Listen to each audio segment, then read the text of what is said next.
All right. Hello, Moxyball fans and family. How y'all doing? I'm Jared. I'm here with Zach. Hi, everybody. We're dubbing this the Moxyball White Shirt Tuesday, June 14th, 2016 DFS podcast. As for some reason, Zach and I are both in our white shirt attire, so we're trying to keep it a little bit classy and simple at the same time. We're going to do that with our broadcast today. So hope you enjoy what we're going to do to help you prepare for the Tuesday Tuesday MLB slate on FanDuel and DraftKings. All right, so let's just dive right in. So Zach, is there something that you've seen over the last 7 days from a stats perspective that you think is really interesting and potentially even leverageable in DFS? I think how bad the Dodgers are really on offense. Their pitching is amazing, but on offense, they're really bad. They had the lowest team WOBA over the last 7 days. ISO. And they're facing Archie Bradley, who's a young pitcher, but he's going to be a stud. He's up and down. So I think this is a perfect opportunity to use Bradley in the GPP. And the only other time he's faced the Dodgers was last year, and he shut him out for 6 innings. So I think this is a great time to use Bradley. Yeah, and his price point's really good too. I'm sure we'll get a little bit more into him in a second. But the one thing for me that jumped off the page, and I know that we've been waiting a long time for this, it seems like this season, but the Jays have been quite soft up to this point. But they had a really good weekend against the Orioles, and thanks to FanGraphs, which is a great site. I know we both love it. Was able to do a quick filter and saw that there are actually 3 Jays bats that are in the top 15 in overall WAR over the last 7 days, being Kevin Pillar, Michael Saunders, and Josh Donaldson, with Kevin Pillar actually having the #1 WAR from a hitting perspective in baseball over that last 7-day period. So I think it's time to say that we can get the J stacks rocking and rolling in DFS, and if you don't do that on Monday, I think Tuesday could be a great spot, as they should be facing a pretty soft starting pitcher that Philly is yet to announce once again. It's actually Zach Eflin making his major league debut. Oh, that's right. I don't know if he's in the database yet for DFS purposes, which is probably why I missed it. But good call out there. And if he is, he'll probably be very cheap and probably not the right guy to start on making his MLB debut on the road against such a hot hitting team. So let's move over to pitching. Speaking of Eflin, what are the 2 pitchers that you've got your eyes on today there, Zach? I'm going to the mid-tier again. I know a lot of people say spend up for pitching. I'm just not one of those players.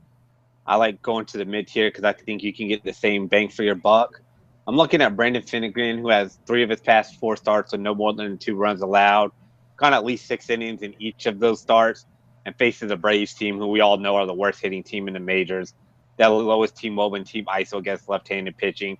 They also strike out a lot against left-handed pitching compared to right-handed pitching. So Finnegan has a nice floor and some upside as well. I'm also looking at Drew Pomeranz. He struggled in 2 of his past 3 starts, but he's been money most of the season. He's back at Petco. He has a 10.67 K per 9 rate, only a FIP of 2.85. He versus the Marlins. Well, I normally like the Marlins against left-handed hitters because they have some great hitters, but they're really only 20th in team WOBA against them, and they have a team K rate of 22.6%. And they struggle in pitchers' ballparks. They struggle at home. They're going to struggle at Petco Park. So this is a great spot for him to have a great bounce back game. You love targeting pitchers against the Braves. If those of you that are watching this haven't really been following us on Moxyball, you probably don't know why I'm giving this a bit of a chuckle. But Zach is notorious for targeting the Braves, and who can blame him? Or I mean, like they're really bottom of the pack in just about every stat category. But it's interesting that you're going with Finnegan. Because I actually have on my side of the coin, in cash games, I'm definitely paying up for Bumgarner. He needs to be started there. He's against the Brewers and at home, so that's a great spot for him. But a couple of the other value arms I like is Archie Bradley that you mentioned before. I think he's in a really, really good spot, facing a team that's a little bit soft and young and has a bit of a tough time right now, being the Dodgers. And the second guy being actually Julio Teheran. I think that he's a really interesting play against Cincinnati. I know that his offense isn't great, but Finnegan has been just okay this year. In fact, maybe even more bad than good.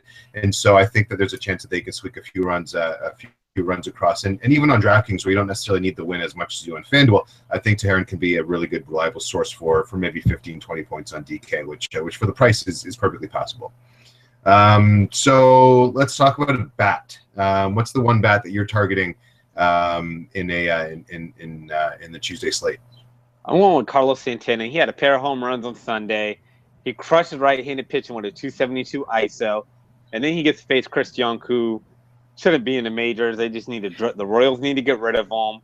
He's an extreme fly ball pitcher with a 54.4% rate, allowing 25% of those to leave the yard and a 3.73 home run per 9 rate.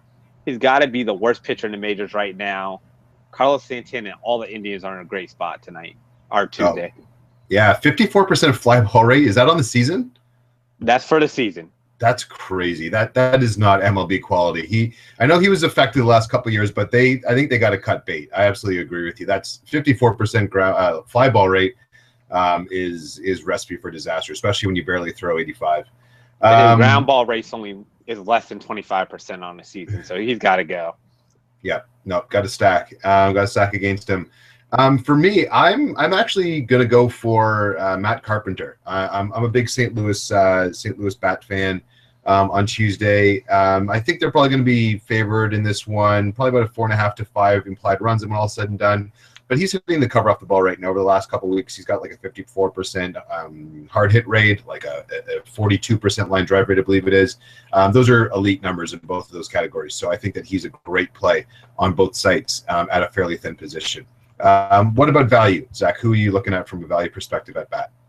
I'm going to go another first baseman. If you're not going to go Carlos Santana, then Billy Butler, to me, just in cash games, is the way to go against left-handed pitching.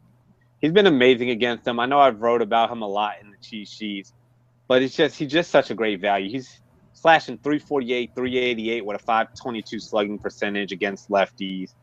He has a decent ISO 174. His WAR was 384. He gets Martin Perez, who is just awful against righties. Martin Perez has a FIP of 487, a WHIP of 145. I'm sorry, 1.45 against them. Perez walks a lot of batters with a 4.11 bases per 9 innings against right-handed pitchers. He's allowing them a 346 OBP.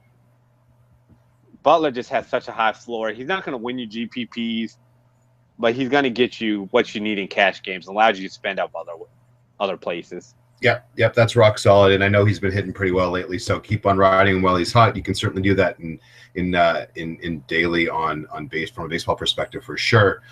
For me, I'm actually really surprised to say this, but Matt Garza's back on Tuesday for Milwaukee, and it's the Giants that are playing against him. So I'm going to be targeting some value in that outfield in particular. I'm looking at Denard Span, who's only $3,500 on DK. And for a guy that's going to have high on-base skills again and probably hit at the top of the lineup against a guy that's making his first start of the year and looked absolutely terrible, like one of the worst in the league last year, I'm definitely excited about getting some exposure to that Giants offense. And since I'm going to be playing Bumgarner in cash games, I'll have some exposure to their to the bats in San Fran as well. Okay, let's turn our attention just away from the individual players over to some stacks. Who are a couple kind of high floor stacks that you'd consider for cash games? Minus the Indians that I already talked about, I'm looking at the Red Sox. I know Chris Tillman's been pretty good this season, but I've watched a lot of Chris Tillman in the minor leagues because the Orioles, their minor league team actually is in my town, so I go to a lot of their AAA games. I saw a lot of Chris Tillman in the minors.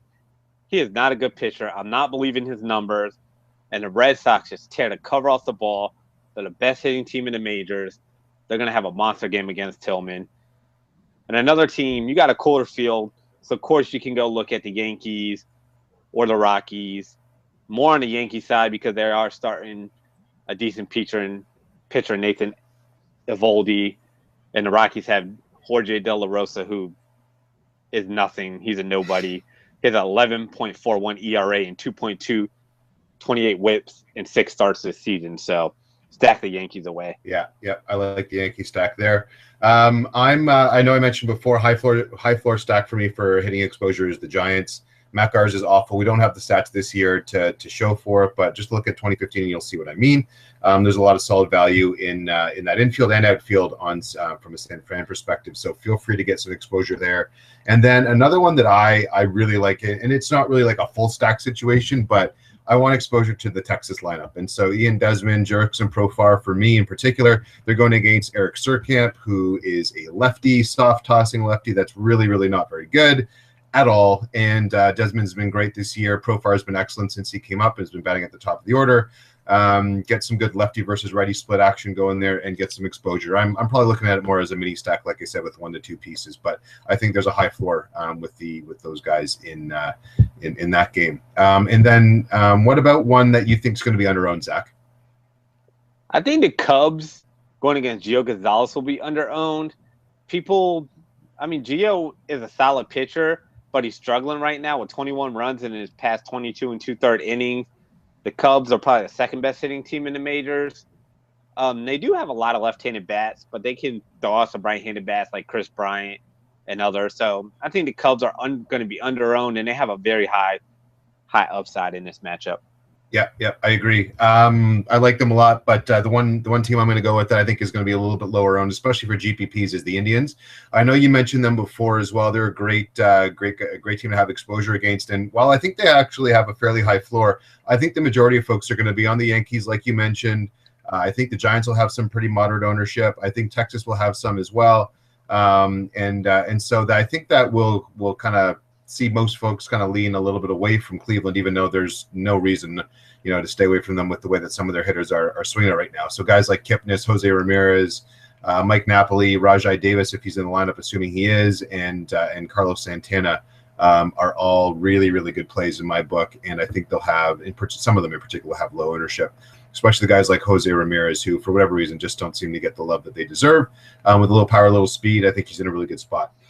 Okay, let's just kind of shift to a little bit of fun before we end the day's podcast. So theoretical gun to your head situation, you have to draft one of either Mookie Betts or Xander Bogaerts with your first round fantasy pick in 2017. Who do you pick? Go. I'm not really a big season long for baseball, but I'm going to go Bogaerts, and only because shortstop is such a thin position compared to the outfield.